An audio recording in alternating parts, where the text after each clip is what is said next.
ಕರ್ನಾಟಕದಲ್ಲೇ ಅತ್ಯಂತ ಮಾದರಿ ಸಂಘ ಅಂತಂದೇಳಿ ಹೆಸರನ್ನ ಪಡೆದಂತ ಮೈಸೂರು ಜಿಲ್ಲಾ ಪತ್ರಕರ್ತರ ಸಂಘಕ್ಕೆ ಇವತ್ತು ನಡೆದಿರಬಹುದಂತ ಪದಾಧಿಕಾರಿಗಳ ಚುನಾವಣೆಯಲ್ಲಿ ನನ್ನನ್ನು ಮೈಸೂರು ಜಿಲ್ಲಾ ಪತ್ರಕರ್ತರ ಘನತೆವೆತ್ತ ಸದಸ್ಯರು ಅಧ್ಯಕ್ಷನಾಗಿ ಆಯ್ಕೆ ಮಾಡಿದ್ದಾರೆ.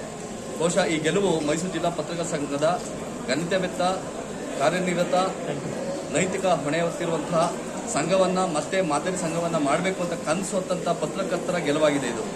ಆ ನಿಟ್ಟಿನಲ್ಲಿ ನಾವು ಮುಂದಿನ ದಿನಗಳಲ್ಲಿ ಕಾರ್ಯೋನ್ಮುಖರಾಗ್ತೇವೆ ಅಂತೇಳಿ ಈ ಮೂಲಕ ನಿಮ್ಗೆ ಹೇಳ್ತಾ ಇದ್ದೇನೆ.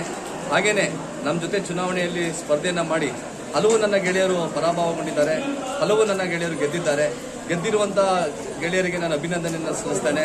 ಮತ್ತೆ ಸೋತಿರುವಂಥ ಗೆಳೆಯರಿಗೆ ನಾನು ಯಾವುದೇ ರೀತಿಯ ಮನಸ್ಸಿಗೆ ನೋವು ಮಾಡಿಕೊಳ್ಳದೆ ನಿಮ್ಮನ್ಗಳನ್ನು ಕೂಡ ನಾವು ಸಂಘದಲ್ಲಿ ಒಳಗೊಳ್ಳುವಿಕೆ ಒಳಗಡೆ ಒಳ್ಳೆಯ ಕೆಲಸಗಳನ್ನು ಮಾಡ್ತೇವೆ.